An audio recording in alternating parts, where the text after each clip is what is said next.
अस्सलामुअलैकुम नाजरीन, आप देख रहे हैं ईरान न्यूज़। मैं हूं हमना अब्बासी। नाजरीन, आज हमारे साथ मौजूद हैं SSP Punjab highway patrolling police Mirza Anjum कमाल, जहां इनसे बात करके इनके बारे में मज़ीद जानने की कोशिश करेंगे।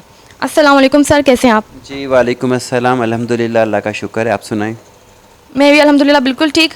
आप बताएं कि एक स्टूडेंट से एक एसएसपी का सफ़र आपने किस तरह तय किया? कुछ हाईलाइटेड मोमेंट्स हमारे साथ भी शेयर करें। बस ऐसे मेरी जो कि बिज़नेस फैमिली रही है, दादा अबू और हमारी पावर लूम्स की इंडस्ट्री थी, फैक्ट्री थी हमारी, तो यही था कि बिज़नेस करूँगा।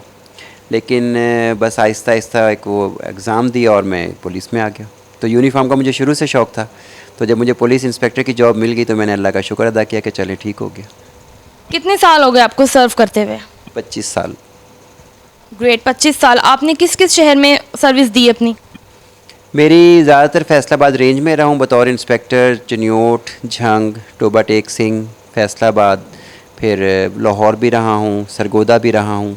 तो पंजाब के मुख्तलिफ़ अजला में और मुख्तलिफ़ फील्ड में रहा हूँ, मतलब सिर्फ पुलिस में नहीं, थानों में नहीं, ट्रैफिक में भी रहा हूँ, CTD में भी रहा हूँ, पंजाब हाईवे पेट्रोल में अब मैं रहा हूँ, पहले भी यहाँ पे था, स्पेशल ब्रांच में भी रहा हूँ। मतलब तकरीबन जितने भी हमारे पुलिस के जितने एस्पेक्ट्स हैं वो सारे देख लिए। अब आप हमें कुछ बेसिक चीज़ें बताएंगे, लाइक कि पंजाब हाईवे पेट्रोलिंग पुलिस के अगराज़ व मकासद क्या हैं? पंजाब हाईवे पेट्रोल, जैसे कि इसके नाम से ज़ाहिर है कि ये हाईवे की पेट्रोलिंग पुलिस है। हमारी जो गाड़ियां हैं वो हाईवे पर 24/7 पेट्रोलिंग करती हैं। उसमें ये आपको याद होगा 2004-05 से पहले अक्सर होता था कि बस लूट ली गई, फ्लाइंग कोच लूट ली गई, इस तरह से हाईवेज़ पे वारदातें होती थी।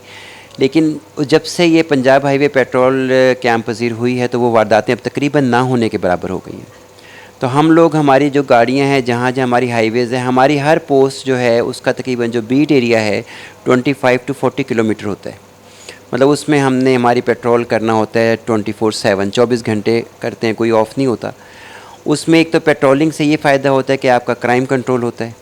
दूसरा ये कि अगर उस बीट एरिया में किसी को कोई मदद की ज़रूरत है, गाड़ी का टायर पंक्चर हो गया है, फ्यूल ख़त्म हो गया है, गाड़ी ख़राब हो गई है, या कोई फैमिली है जो रात को लेट नाइट या किसी भी वक्त इनसिक्योर फील कर रही है, तो वो जस्ट डायल 1124 पे करेंगे। हमारे सेंट्रली हेडक्वार्टर पे वो टच होगा लाइन उनकी, वहाँ से वो हमारे बीट एरिया के अफसर को फ़ोन करेंगे। वो ऑफिसर अपने मोबाइल से उस कॉलर को फ़ोन करेंगे और विदिन 15 to 20 मिनट्स इंशाल्लाह हम उनकी हेल्प करेंगे।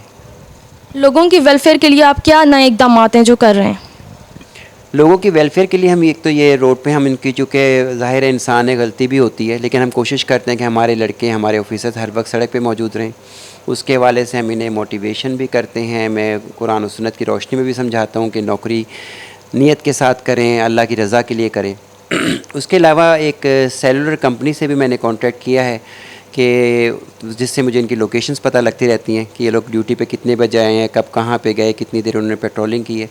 क्योंकि जितना ज़्यादा हमारी प्रेजेंस हाईवे पर होगी उतने ज़्यादा लोग सिक्योर होंगे।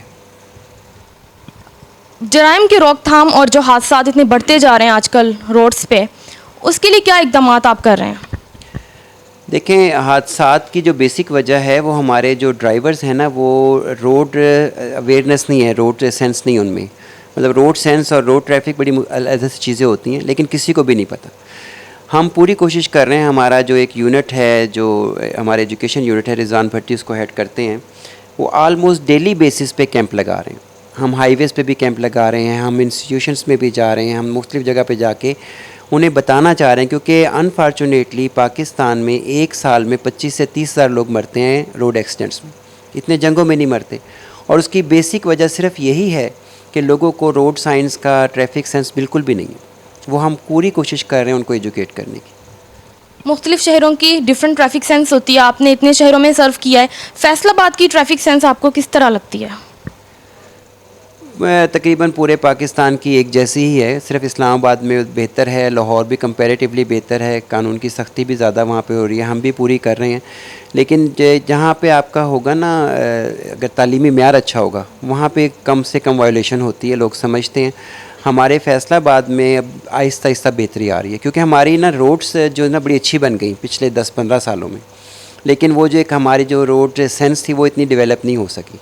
तो अब इंशाल्लाह कोशिश कर रहे हैं। कुछ रोड डिज़ाइनिंग की भी ख़राबियाँ होती हैं कि अब मसलन एक रोड है हमारी, उसको 15 किलोमीटर उसका वाया है, और उस पर 18 यू टर्न हैं। अब इतने यू टर्न तो कहीं भी नहीं होते सारी दुनिया में, मैं सारी दुनिया फिरा हूँ। तो वहाँ पे तो अगर आपको एक यू टर्न या एक टर्न मिस कर दिया तो आपको 15-20 किलोमीटर का चक्कर पड़ ही जाता है। हमारे यहाँ हम बड़ी सहूलत ढूंढते हैं कि बस हमें करीब तरीन यू टर्न मिल जाए तो हम वहीं से टर्न कर जाएँ। मोबाइल एजुकेशन यूनिट के लिए आपके क्या टारगेट्स हैं? मोबाइल एजुकेशन को ये रिजवान कर रहे हैं और बड़े अच्छी तरीके से लेके चल रहे हैं, और टारगेट्स हमारे यही हैं कि हम हर कम से कम स्टूडेंट तक पहुंच सकें, जिनको हम अवेयर कर सकें कि बेटा आपने रोड साइन को ज़रूर पढ़ना है, सीखना है। इससे ना सिर्फ आपकी ज़िंदगियाँ महफूज होंगी बल्कि आपकी फैमिली की भी महफूज होंगी। आजकल हम देख रहे हैं कि वुमेन भी जो हैं बहुत ज़्यादा आती जा रही हैं, ड्राइविंग में सीख भी रही हैं, सिखा भी रही हैं।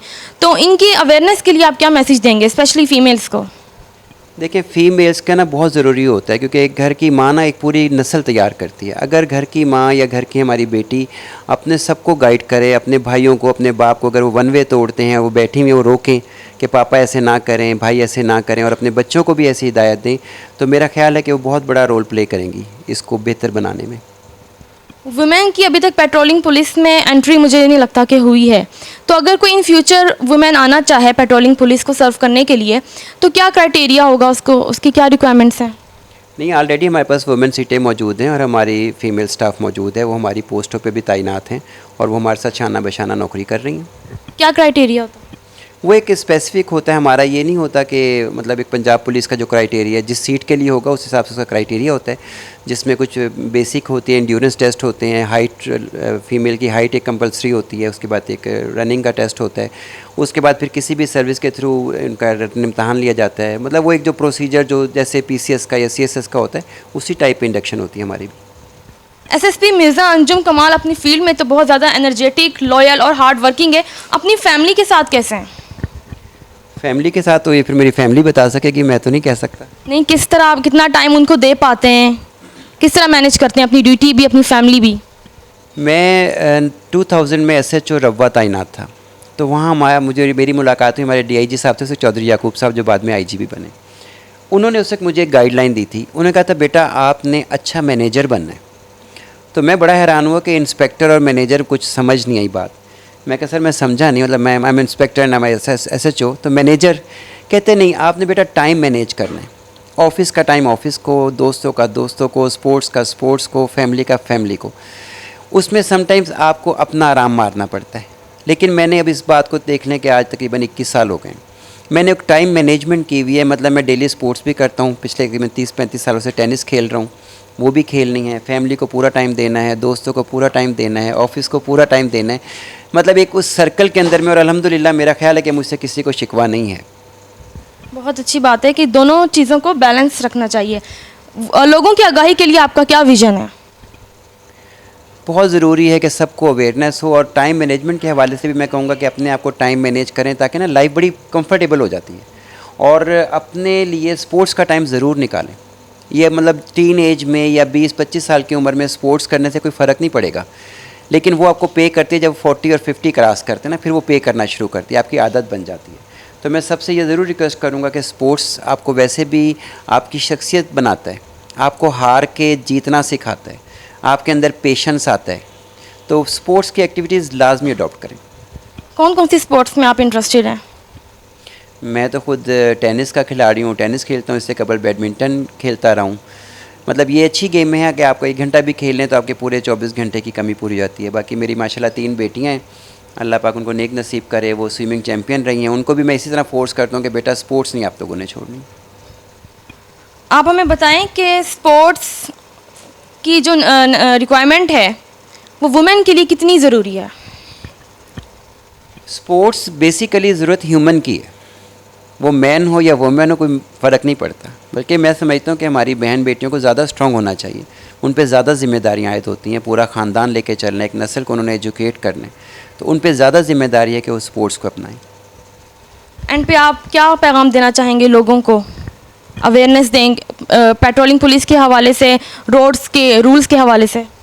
बस मैं सबसे यही रिक्वेस्ट करूँगा कि रूल्स को जो है ना, जो मतलब कौम का म्यार सड़क पे पता चलता है। आपने किसी मुल्क में जाके देखना हो ना कि वो लोग कैसे हैं, तो उसकी सड़क पे जाके उसकी ट्रैफिक को देख लें। तो खुदा के लिए अपने आप को इतना कर लें, इतने बेहतर तरीके से चलें कि कोई बाहर से आके हमें ये ना कहे कि ये कौम कैसी है। चलें जी, बहुत बहुत शुक्रिया आपके टाइम देने का, बहुत अच्छा लगा आपसे बात करके।